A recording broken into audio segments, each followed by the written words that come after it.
తెలుగు రాష్ట్రాల మధ్య నీళ్ల పంచాయతీ మళ్లీ మొదలైంది. తెలంగాణలో సాగు విస్తీర్ణం ఎక్కువగా ఉంది కాబట్టి మరిన్ని నీళ్లు కావాలని రేవంత్ సర్కార్ డిమాండ్ చేస్తోంది. దీంతో రెండు రాష్ట్ర ప్రభుత్వాలతో కృష్ణా రివర్ బోర్డు ఇప్పటికే చర్చించింది. ఏపీ తెలంగాణ ప్రభుత్వాలు భిన్న వాదనలు వినిపించడంతో ఈ పంచాయతీ సుప్రీంకోర్టుకు చేరింది. కృష్ణా జలాల వివాదంపై ధర్మాసనం రేపు విచారణ చేపట్టనుంది. ఈ నేపథ్యంలో ఢిల్లీలో ఉన్న తెలంగాణ మంత్రి ఉత్తమ్ కుమార్ రెడ్డి సమీక్ష నిర్వహించారు.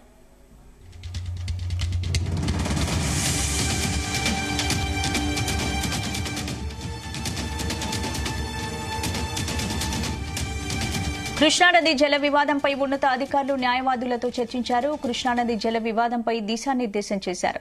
సుప్రీంకోర్టులో తెలంగాణ తరపున బలమైన వాదనలు వినిపిస్తామని సూచించారు.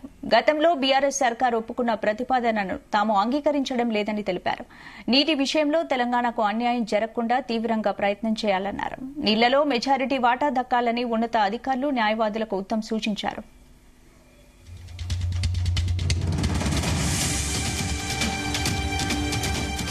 ఈ అంశానికి సంబంధించి మరిన్ని అప్డేట్స్ మా ప్రతినిధి సతీష్ అందిస్తారు. సతీష్. స్పందన. తెలుగు రాష్ట్రాల మధ్య నీళ్ల పంచాయతీ సుప్రీంకోర్టుకు చేరింది. దీనికి సంబంధించి కూడా ఈ రోజు అంటే రేపు విచారణ కూడా చేపట్టనుంది సుప్రీంకోర్టు ధర్మాసనం. అయితే రెండు రాష్ట్రాల ప్రభుత్వాలతో కృష్ణా రివర్ బోర్డు ఇప్పటికే చర్చించింది. అయితే ఏపీ తెలంగాణ ప్రభుత్వాలు కూడా భిన్న వాదాలు వినిపించడంతో ఈ పంచాయతీ సుప్రీంకోర్టుకు చేరిందని చెప్పుకోవచ్చు. ఇటు కృష్ణా జలాల వివాదంపై ధర్మాసనం కూడా రేపు విచారణ కూడా చేపట్టనుంది. ఈ నేపథ్యంలో ఇటు ఢిల్లీలో ఉన్నటువంటి తెలంగాణ నీటిపారుదల శాఖ మంత్రి ఉత్తమ్ కుమార్ రెడ్డి సమీక్ష సమావేశం నిర్వహించారు. కృష్ణానది జల వివాదంపై ఉన్నతాధికారులు న్యాయవాదులతో కూడా ఇప్పటికే చర్చించడం జరిగింది. కృష్ణానది జల వివాదంపై ఇటు అధికారులు కూడా దిశానిర్దేశం చేశారు. ఇటు సుప్రీంకోర్టులో తెలంగాణ తరపున బలమైన వాదనలు వినిపించాలని కూడా సూచించారు. మరి గత బీఆర్ఎస్ సర్కార్ ఒప్పుకున్న ప్రతిపాదన కూడా తాము అంగీకరించబోమని కూడా స్పష్టం చేశారు. మరి నీటి విషయంలో తెలంగాణకు తీవ్ర అన్యాయం జరగకుండా చర్యలు కూడా చేపట్టాలని కూడా చెప్పారు. మరి నీటిలో మెజార్టీ వాటా దక్కాలని కూడా ఉన్నతాధికారులకు న్యాయవాదులకు కూడా మంత్రి ఉత్తమ్ కుమార్ రెడ్డి కూడా సూచించడం జరిగింది. అయితే గత 9 ఏళ్ల కాలంలో కేంద్రానికి ఆంధ్రప్రదేశ్ ప్రభుత్వానికి కూడా కేసీఆర్ సర్కార్ పూర్తిగా లొంగిపోయిందంటూ కూడా ఆయన మాట్లాడడం జరిగింది. అయితే ఉమ్మడి ఆంధ్రప్రదేశ్ కు ఉన్నటువంటి 881 టీఎంసీలో ఆంధ్రప్రదేశ్ కు అప్పటి ఒప్పందం ప్రకారం 512 టీఎంసీలు, తెలంగాణకు 299 టీఎంసీలు మాత్రమే వినియోగించేలా కూడా 2015లోనే కేంద్రం వద్ద ఒప్పందం కూడా కూర్చుకున్నారు మరి కేసీఆర్. కాబట్టి దీనిపై కూడా ఇప్పటికే సీఎం రేవంత్ రెడ్డి కూడా మండిపడ్డారు. ఇటు అసెంబ్లీ బడ్జెట్ సమావేశాలు కూడా దీనిపై కూడా పెద్ద ఎత్తున చర్చ కొనసాగని చెప్పుకోవచ్చు. అంటే ఇటు కేంద్రానికి ఇటు ఏపీ గవర్నమెంట్ కి పూర్తిగా అప్పుడు సీఎం ఉన్నటువంటి కేసీఆర్ లొంగిపోయాడు. మరి దానిలో భాగంగానే తెలంగాణ నీటి హక్కులను శాశ్వతంగా ఆంధ్రప్రదేశ్ కు దారదత్తం చేసిన గనుడు కేసీఆర్ అంటూ కూడా ముఖ్యమంత్రి రేవంత్ రెడ్డి కూడా అసెంబ్లీలో కూడా ప్రస్తావించారు. మరి సాగునీటి రంగంపై కూడా అసెంబ్లీలో కూడా చర్చ కూడా దారి చేసింది. ఒకరిపై ఒకరు సవాల్ విసుకున్నారు. మరి దీనిపై సంతకం చేసింది మీరంటూ కూడా ఇటు బీఆర్ఎస్ కాంగ్రెస్ మధ్య కూడా పెద్ద ఎత్తున కూడా ఈ నీళ్ల పంచాయతీపై కూడా తీవ్ర దుమారం కూడా చేరని చెప్పుకోవచ్చు. ఇటు శ్రీశైలం అటు నాగార్జున సాగర్ ప్రాజెక్టులను కూడా కృష్ణా నది యజమాన్య బోర్డులకు అప్పగించడం వల్ల తెలంగాణకు తీవ్ర నష్టం వాటిల్లిందని కానీ మరి ఇదంతా కూడా బీఆర్ఎస్ గవర్నమెంట్ లో బాగా బీఆర్ఎస్ గవర్నమెంట్ ఉన్నప్పుడే ఒప్పందం జరిగింది. మరి దీనిపై కూడా సీఎం రేవంత్ రెడ్డి గాని నీటిపారుదల శాఖ మంత్రి ఉత్తమ్ కుమార్ రెడ్డి గాని మరి అసెంబ్లీలో తీవ్రంగా చర్చ చేశారు.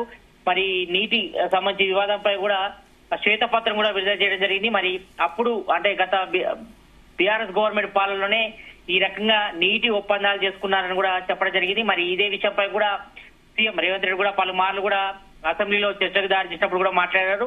మరి రాయలసీమ ఎత్తిపోతల నుంచి రోజుకు 8 టీఎంసీలు తరలించుకునేలా అప్పటి గవర్నమెంట్ అనుమతించిందని. మరి శ్రీశైలం కనీస నీటి మట్టం 834 అడుగులైతే 797 అడుగుల నీటి మట్టం అంటే బురద నీటిని కూడా తీసుకెళ్లాలని కూడా 2020 మే నెలలో కూడా 5వ ఎత్తిపోతల పథకాన్ని జీవో 203తో ఆంధ్రప్రదేశ్ ప్రభుత్వం చేపట్టిందని కూడా సీఎం రేవంత్ రెడ్డి కూడా అసెంబ్లీలో చర్చ కూడా దారి చేశారు. మరి ఇక 2020 ఆగస్టు 5న కూడా తేదీన కృష్ణా యజమాన్య బోర్డు కూడా ఏర్పాటు చేసిందని, మరి దీని ఎజెండాలో రాయలసీమ ఎత్తిపోతల పథకం ఉందని, కానీ 20వ తేదీ వరకు కూడా బిజీగా ఉన్నామని, తర్వాత సమావేశం ఏర్పాటు చేస్తామని కూడా పలుమార్లు అప్పటి సీఎంగా ఉన్నటువంటి కేసీఆర్ కూడా లేఖ రాశారు.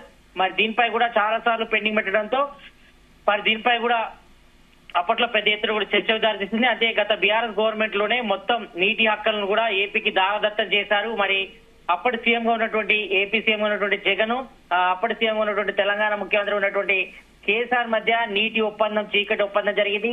మరి ఈ చీకటి ఒప్పందంతో తెలంగాణకి తీవ్ర అన్యాయం జరిగిందంటూ కూడా సీఎం రేవంత్ రెడ్డి కూడా పలుమార్లు అసెంబ్లీ సమావేశాలు కూడా చర్చించింది. కాబట్టి మరి దీనిపై పూర్తిగా నీటి హక్కుని తాము దక్కించుకుంటామని కిష్టా యజమాన్య బోర్డు సమావేశంలో కూడా సంతకం చేసింది కేసీఆర్. అప్పటి నీటిపారుదల శాఖ మంత్రి ఉన్నటువంటి హరీష్ రావే ఈ రకంగా చర్యలు కూడా చేపట్టారు. కాబట్టి మరి తెలంగాణకు తీవ్ర అన్యాయం చేసిన దిశగా అప్పటి గవర్నమెంట్ వివరించింది. కానీ మరి ఈ విషయాన్ని కూడా తాము తీవ్రంగా పరిగణిస్తుంది. కాబట్టి ఈ విషయంలో మాత్రం తాము సంతకం పెట్టబోమని కూడా స్పష్టం చేశారు. మరి ఇదే విషయంపై కూడా దాదాపు చర్చ అయితే జరుగుతుంది. మరి గత కొన్ని నెలలుగా హైకోర్టులో దీనిపై కూడా చర్చించినప్పుడు కూడా ప్రజెంట్ మాత్రం సుప్రీంకోర్టులో దీనిపై కూడా చర్చకు కూడా దారితీసింది. మరి ఎట్టి పరిస్థితుల్లో కూడా తమ వాటను తాము వదులుకోమని మరి కృష్ణా యజమాన్య బోర్డుకి నాగార్జున సాగర్ సంబంధించిన ప్రాజెక్టు అప్పగించేది పోమని కూడా సీఎం రేవంత్ రెడ్డి కూడా పలుమార్లు కూడా చెప్పడం జరిగింది. కాబట్టి మరి ఈ విషయం కూడా ప్రజెంట్ అయితే మాత్రం సుప్రీంకోర్టు ధర్మాసనాన్ని కూడా చేరింది. మరి సుప్రీంకోర్టు ధర్మాసనంలో కృష్ణా జలాల వివాదంపై కూడా రేపు విచారణ ఉన్న నేపథ్యంలో మరి రాష్ట్ర గవర్నమెంట్ అయితే మాత్రం తమ స్థాయిని స్పష్టంగా చెప్పింది. ఎట్టి పరిస్థితుల్లో కృష్ణా యజమాన్య బోర్డుకు ఇటు నాగార్జున సాగర్ ప్రాజెక్ట్ ఎట్టి పరిస్థితుల్లో కూడా అప్పచెప్పేది లేదని కూడా చెప్పారు. ఎందుకంటే ఒకవేళ ప్రాజెక్ట్ అప్పచెప్తే మాత్రం తెలంగాణ ఎడారిని కూడా తలపిస్తుంది. కాబట్టి మరి ఆ నిర్ణయం కూడా తమ వ్యతిరేకిస్తున్నామని చెప్పారు. కాబట్టి మరి ఈ విషయాలను కూడా మాత్రం రాష్ట్ర సర్కార్ ఒకటే నిర్ణయం తీసుకుని తమ వాదనలు బలంగా వినిపించాలి. మరి సుప్రీంకోర్టులో తెలంగాణ తరఫున కూడా బలమైన వాదనలు వినిపించాలని కూడా సూచించారు. కాబట్టి మరి నీళ్లలో మెజార్టీ వాడ తమకే దక్కాలని కూడా రాష్ట్ర ప్రభుత్వం భావిస్తుంది. మరి గత 10 ఏళ్లలో మాత్రం తెలంగాణకు తీవ్ర అన్యాయం జరిగింది. ఎక్కువగా మెజార్టీ నీళ్లు ఏపీకి తరలించుకుపోయిన పరిస్థితి. కాబట్టి మరి అప్పటిగా సీఎంగా ఉన్నటువంటి జగన్, ఏపీ సీఎంగా ఉన్నటువంటి జగన్, అప్పుడు తెలంగాణ ముఖ్యమంత్రి ఉన్నటువంటి కేసీఆర్ చీకటి ఒప్పందంలో భాగంగా మరి తెలంగాణకు తీవ్ర అన్యాయం జరిగింది. ఆ పత్రాలకు కూడా సంతకం చేశారు. కాబట్టి మరి వాటిని ఒప్పుకునే లేదంటూ కూడా ఇప్పటికే రాష్ట్ర ప్రభుత్వం కూడా చాలా సిద్ధంగా ఉన్నారు. కాబట్టి మరి రేపు కృష్ణా నది జల వివాదంపై సుప్రీంకోర్టులో ఏం వాదన వినిపిస్తారో చూడాలి. మరి దీనిపై కూడా మరి ఇటు తెలుగు రాష్ట్రాల నీళ్ల పంచాయతీ మాత్రం మళ్ళీ మొదటికి చేరిందని చెప్పుకోవచ్చు. ఈ నేపథ్యంలో మరి రేపు కృష్ణా జలాల వివాదంపై ఇటు ఏపీ తెలంగాణ మధ్య వాదన కూడా వినిపిస్తుంది. కాబట్టి మరి తెలంగాణకు ఇప్పటికే తీవ్ర అన్యాయం జరిగింది. కాబట్టి మరి ఈ నీళ్ల మెజార్టీ వాటా తమకే దక్కాలని కూడా రాష్ట్ర ప్రభుత్వం భావిస్తుంది. మరి దానిలో నేపథ్యంలోనే న్యాయవాదులతో కూడా ఉత్తమ్ కుమార్ రెడ్డి పలు సూచనలు కూడా చేయలేదు. కాబట్టి మరి సుప్రీంకోర్టులో ఏ రకమైన వాదనలు వినిపిస్తారు, మరి రాష్ట్ర వాటా ఎంతవరకు దక్కించుకోవడంపై కూడా ప్రజెంట్ అయితే మాత్రం దీనిపై ప్రధానంగా చర్చ అయితే కొనసాగుతుంది. వైశాల్, స్పందన. Right, thank you Satish, thanks for talking.